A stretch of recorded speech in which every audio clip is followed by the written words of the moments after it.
This is Church of Uganda Family TV, enriching lives.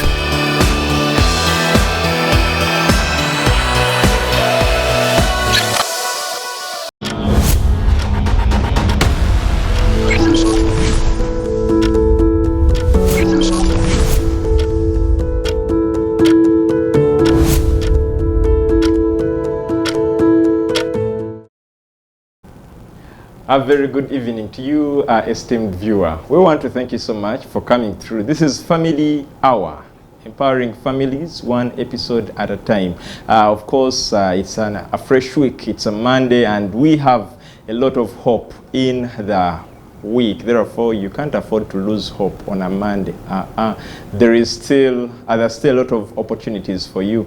Therefore, keep the hope alive. But here we are. Today is Monday, and this is our Monday edition where we discuss education and career growth. Today we have a very interesting topic that we are going to discuss. But of course, Cedric Austin Mukalazi is my name. And before we get into our topic of discussion today, allow me invite our panelists to also greet us. Next to me is Canon Alice. It's a pleasure having you, Canon. Thank you very much, Edrin. Good evening, viewers. It's a pleasure to be here. And then Mrs. Chindu, it's a pleasure having you this evening. Good evening, ladies and gentlemen, and good evening, crew. Indeed, the crew actually is the right one. Well, thank you so much. We are glad and that you sacrificed this time and you're here with us this evening to talk about especially the role of discipline and spirituality in raising a holistic child. Now, when we talk about spirituality, there are a lot of misconceptions about spirituality, but I believe by the end of this show, all our misconceptions will be corrected. Of course, let me start from the immediate left. From Canon Alice. Yes. Canon, talking about discipline. What is discipline in a sense? As it is, as we hear it, discipline. Discipline is a tough one. Everybody, when they talk about discipline, they want to give us an impression that it is helping a child or an adult for that purpose to ensure that they do things according to what you expect of them. But discipline is broader than that. Okay. Discipline comes from a sense of doing the right thing at the right time with the right people. Everything speaks for the right reasons, in the right way. In the right way. Wow. So that is discipline for you. So irrespective of what you do, for example, depending on how you present yourself, purposes of etiquette when you're seated at a table, or depending when it comes to the spiritual matters, that you have a certain time carved out for yourself to actually speak with your Creator, all that is discipline. Yes. So discipline is broad. Okay. We cannot just break it down and, think that it's going to be aligned to only a specific thing. Okay. But it's the way you carry yourself in all respects of life. Okay. Most people think that discipline is correcting. They never think that it can start on a positive. They always think that discipline comes in when somebody has done wrong. But part of what discipline entails is the ability to live a life that is organized, a life that is in line, a life that is orderly, not waywardly. That is part of the discipline. You cultivate a culture of discipline in your lifestyle. I will not do this at the wrong time. I will not be in this kind of company. All that is part of discipline. Somebody can discipline themselves to do something in the right way. You can also discipline a person who has done something wrong. But more than anything else, it is cultivating a value system within you to have a disciplined lifestyle. Okay. Before I leave that corner, when we talk about spirituality, how can you break it down, especially in a layman's understanding? In a layman's language, spirituality is having allegiance or reverence for a higher power, which is not human in nature, something that you ascribe to, which is greater than what the human mind and ability can afford. You know, when I don't say if you respect your parents, that means that you are being spiritual. But even when you look at your parents, even when you look at people who are older than you, you know that over and above them, there is a higher power, the creator of the universe. Now, I know that we happen to come from different religious affiliations, and I do appreciate that. But whatever the religion is for the listener, there must be a higher power. It's only those who claim to be atheists, who have no fear of God, who have no reverence for God. I like to call it in Luganda, omuntu yenna alina entiisa ya Mukama abeera spiritual. Okay. Canon, did you want to add on something? No, I just wanted to add on something very, very small. Yes. When we talk about spirituality, it is those aspects in your life that inform your belief system. What do you believe in? Each one of us believes in something. Yeah. So that is where our spirituality, is formed. Now, because we are trying to break down a few things in our topic today. But also to remember, we are not saying it from the theological part, but from actually the layman's language. You said layman. So we are saying it from the layman's language. Exactly. So, Canon, now who is a holistic child? Now, a holistic child is a child who is, some people love saying an all-round child, right? But it's a balance, right, of our lives. And we always talk about this, that when it comes to our lives, we don't only focus on one aspect. For example, if I see a child, I'll not only focus on the academic excellency, but I'll look at all the other respects of life that form or inform that child. It includes your spirituality, it includes your emotional capacities, it includes your social, the acquaintances, it includes your health physically, it also includes your finances, even as a learner. There are those who are good at managing their finances, and there are those who are spendthrifts, and those who do not even understand anything to do with money, So that when we talk about a holistic child or a holistic person, it informs us of more than one account, something that contributes. And when we talk about an account, it is like when you go to the bank and you have deposits. For example, if I'm talking about my social life, how many friends inform my network? When it comes to my spirituality, what does it inform of my belief system? When it comes about my emotional, capacity, what does it tell me when I say that a soft answer turns away wrath? I manage my emotions, irrespective of what's happening to me. So a holistic child or a holistic person is more than just one respect of life. Okay. Yes. This is Chintu. Just wanted to add something. Yes. That as parents, now I'm thinking about the parent. How do you know that your child is developing holistically? The problem with the parent today is that we prefer to do things the easy way. You think about birthing the child, nurturing them, they get to school, you pay school fees, you take them through school, and then you want them to get a job. That's the kind of pattern that we have adopted and cannot even be bothered to think broadly. But from year one, you're able to see the gifts that God has given in this child that you are raising, and how they can best be nurtured so that they bring out the best in that child. But our parents, we parents, as parents, we have not done the needful. We have not surveyed those opportunities. And so we never seem to understand whether our child is holistic or not.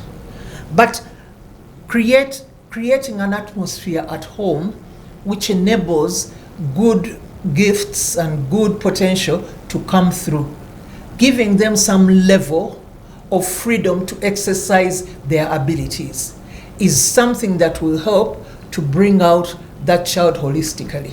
Okay. When you don't do that, when it's like a military school, I'm sorry to use, when it's like a military school, it will be very difficult for you to understand whether this child is being nurtured holistically. Where are there, like she said, your friends, the kind of friends that they have, the kind of conversations that they hold, the kind of books that they love to read. All those are the ones which can help you walk the steps of understanding how holistically this child is developing. Okay. I just want to add something. For example, when she said about the friends, yeah? In Luganda we say, now you as a parent, you need that alertness that informs you, who is my child and what kind of child am I nurturing. When we talk about being holistic, it is mind, body and spirit. So we also want to say, as I raise my children, as a parent, I want to raise a very healthy child in mind, in body, and in spirit. Because there is no way, if you have one of these things limping in your life, for example, a child doesn't know how to make friends, or they cannot control their emotions. They'll be disabled. They'll be disabled, but we don't inform ourselves that they're actually disabled. They are limping, you know? So when you are limping, you cannot talk about yourself as somebody being holistic. But the interesting bit is that all this should happen way before, when we are just starting, you know? Simple things like, you find an adult who finds it very difficult to say sorry. Why do they find it very difficult to say sorry? They have not been told that when you say sorry, there is so many things that you salvage at that level. You wipe away all anger, rust, everything. So as we are raising holistic children, let's speak to ourselves. When I do this, am I raising a child who is healthy in their mind? When I do this, are their souls healthy? When I do this, are their bodies healthy? Okay. Yes. I watched a small clip this morning of a young girl. She was about 8, and she was waiting at a bus stop. And a gentleman walked to come to the bus stop, and he was carrying a watermelon in a plastic bag. And the plastic bag gave way, and the watermelon fell out. So this girl was standing right next to him. She did not know him, of course, but she had something also in a plastic bag. She went over, took out whatever she had. It was a very little toy, but it was in a plastic bag. She took out whatever she had and helped him to put the watermelon in her own plastic bag. And she carried her toy. She's 8. And nobody, it's not her mom who instructed her. But that shows you that even where she lives, even when she's been brought up, she's been taught the attribute of kindness. She's been taught how to be kind to other people, how to attend to somebody who needs help, apart from just being kind. But she, that is a very social person. It speaks a lot by just that little action. So observe your children and see. You talked about something very important, the attribute of kindness. But what are the other attributes that are embedded under discipline? Under discipline? Yeah. We have grace. Okay. We have the ability to be patient. We have tolerance. We have, I can't give them right away, but especially the attribute of grace. When you always view the other person, the Bible talks about it. It says, view the other person as better than yourself. When you view yourself in light of another person, you'll always be able to extend grace. You'll always be able to extend kindness. Galatians 5 tells us about the fruit of the Spirit: love, joy, peace, patience, kindness, goodness, faithfulness, gentleness, and self-control. All these, it's just the fruit of the Spirit. But all these spell out what a person ought to have in their life when they are considering another person more than themselves. It's not about them, it's about the other person. Okay. Canon, I've seen very many parents bring their children, for example, to Christian schools. So a parent brings their child at St. Mark's College because they know here they'll instill in them religious values. But it only happens at school. At home, there is no follow-up. There is no follow-up. There is no one to look up to. Everyone no is continuity. there. No continuity. Everyone is on their own. How dangerous is this, especially to a child? Because parents claim that you spend much time with their children, so they believe that what you instill in them can stay in them longer than how we imagine. I think that is a very, very powerful question and observation. And there's one thing that I have come to appreciate as an individual. When I do it right with my students at school, there is one thing I know, that it's a seed just waiting to have sown, and one day it's going to sprout and bear fruit. And I appreciate when parents say that we spend with the children the longest time. Yes. You know, I have them 9 months with myself. Now, it is incumbent on me, because now this is also accountability at the end of the day, not only to me, but to that child, to community, but also God himself, that I've been entrusted with this child.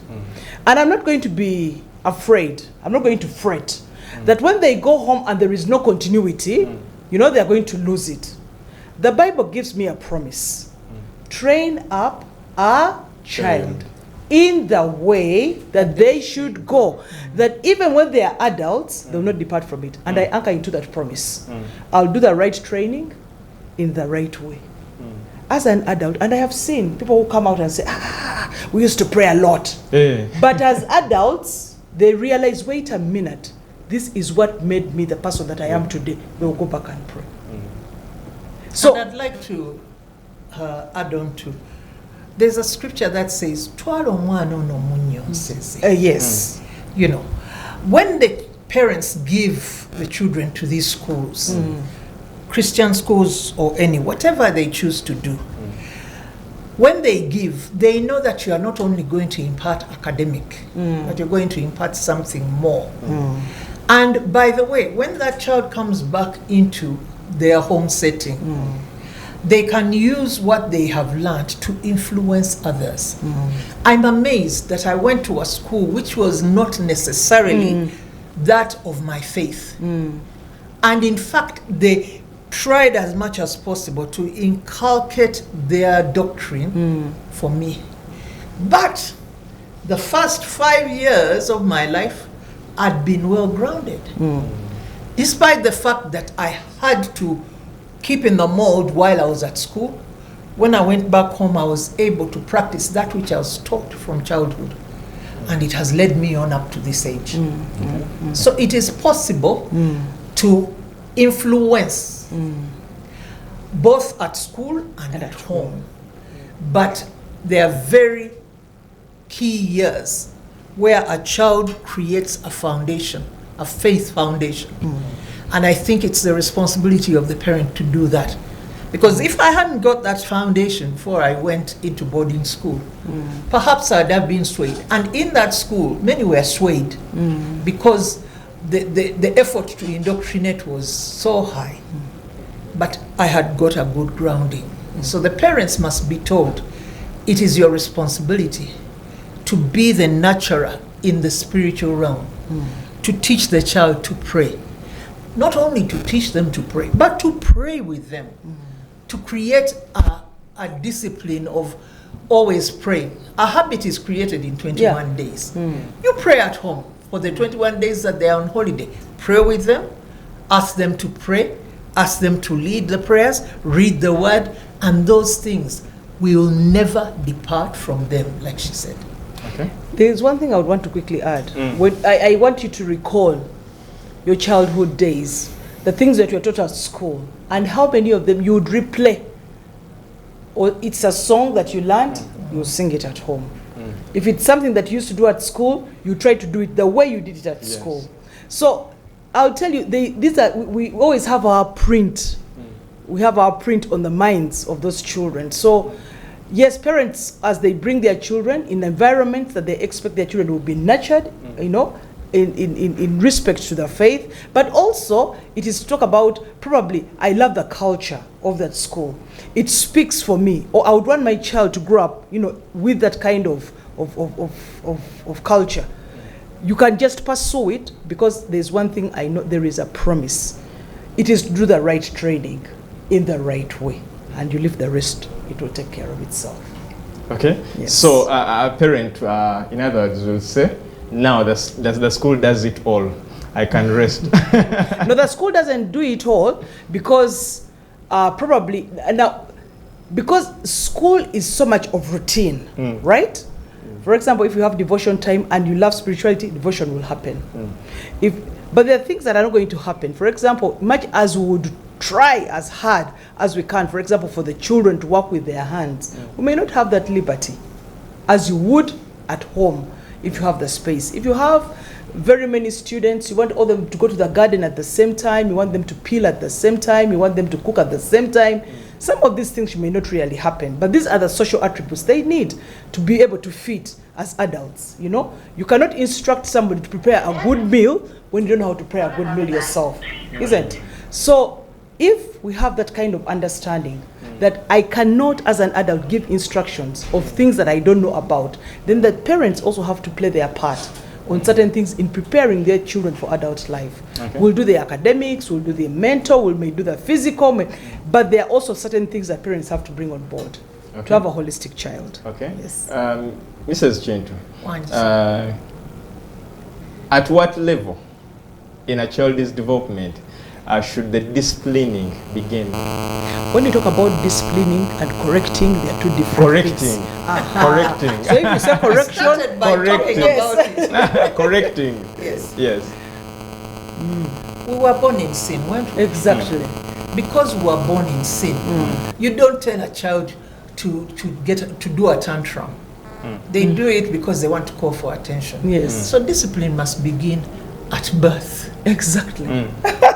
It's not like you wait, say, Charlie Mutonyo. No, they are not too young to sin. We were all born in sin. You see what little babies do, and you know that they are manipulating their parents. Yes. So it starts immediately. And when you put it off and say, maybe later, you lose time. And there's something you miss out. And I think you should emphasize that when you think of doing it later, yes, you are losing time. You are losing them. Onomwana, this baby who is suckling on their mother's breast, if the mother is supposed to come and feed them at 1 o'clock and they come late, as they are suckling, they'll get to a point when they are full enough and bite the nipple. Yes. To inform you, Tito Dangamo kuja late. So when you're holding the baby and you are feeding them, and one leg is there, the other leg is there, you gather them. Exactly. Yes.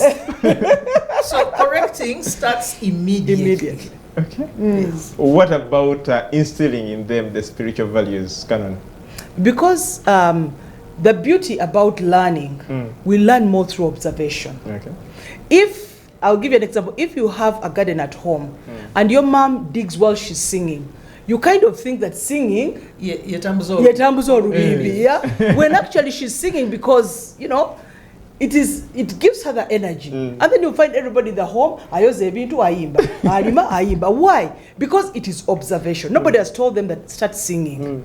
Or even when we echo and said, oh, my mother, even if, or my mother, or my father, or whoever, when they've passed on to glory, and you keep echoing, my dad used to. That is how impactful it was. And many of the things that we remember them when we are still very young. When our world, they meant the world to us, and we kept looking up to them for each and every detail. If daddy does this, this is right. If mommy does this, this is right. So when you start teaching, model. What you model is the way your children are going to model. It's very interesting. The way you walk out when you're going to work. When your little babies are starting to walk, they'll wear your high heels. Who has told them that when you're going to work, you wear high heels? You didn't have a lesson on that. But they carry a bag, wear the high heels, and they begin modeling going out, and they're going to work. So for me, it is very, very important. Before we speak, the power of the spoken word, let our actions speak louder than the words. Okay. The English have a way of saying it. Walk your talk. Yes. Simple. Walk your Your talk. talk, yeah. Well, we are taking a short commercial break. When we return, we are continuing with this talk. It is an interesting one, but also full of lessons. Now, when we come back after the break, we have a lot more to share with you. Stay with us.